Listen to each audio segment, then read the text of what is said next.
అంటే నువ్వు తనని ప్రేమిస్తున్న విషయం తనకింకా చెప్పలేదా అమ్మా?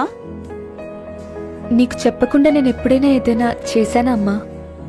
అది సరే, తనెక్కడా మనమెక్కడా?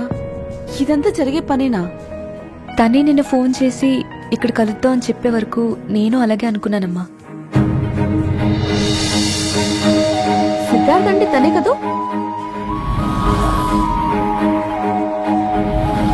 అవునమ్మా, నువ్వింకా ఇక్కడే ఉంటే నాకు ప్రపోజ్ చేయడానికి తను ఇబ్బంది పడతాడేమో. అర్థమైంది. Good luck. హాయ్ అంజలి. హాయ్. ఏమంటున్నాడు మీ కొత్త బాబాయ్? ప్రతి మెసేజ్కి ముందో జై హింద్ వెనకో జై హింద్ తగిలిస్తున్నాడు. దేశభక్తుడు అయిపోయాడు అనమాట. మీరు ఆయనకి ఇచ్చిన ట్రీట్మెంట్ అలాంటిది కదా.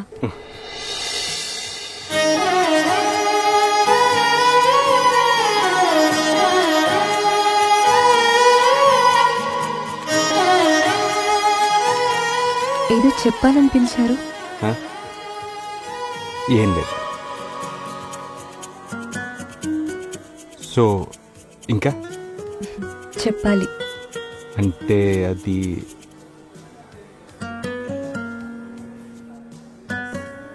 నా బ్రేస్లెట్ నీ దగ్గర ఉండిపోయింది. అదంటే నాకు సెంటిమెంట్.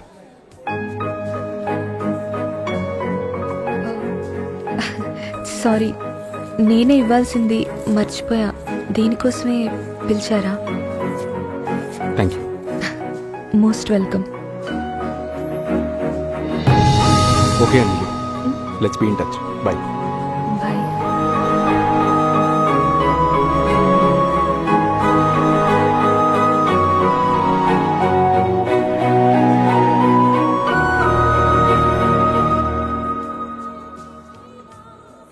అతను అలా ఏం చెప్పకుండా వెళ్ళిపోతుంటే నువ్వేంటి చూస్తూ నుంచున్నావు? నువ్వన్నా వెళ్ళి ప్రపోజ్ చేయొచ్చు కదా. అలా వెళ్ళిపోతుంటేనే ఎంత బాధగా ఉంది. నేను ప్రపోజ్ చేశాక నువ్వు అని చెప్తే నేను తట్టుకోలేనమ్మా. అయినా తను ఎందుకు వచ్చాడో తెలిసాక నేను ఎలా ప్రపోజ్ చేయనమ్మా? It's my bad luck. పదమ్మా వెళ్దాం. I love you Anjali.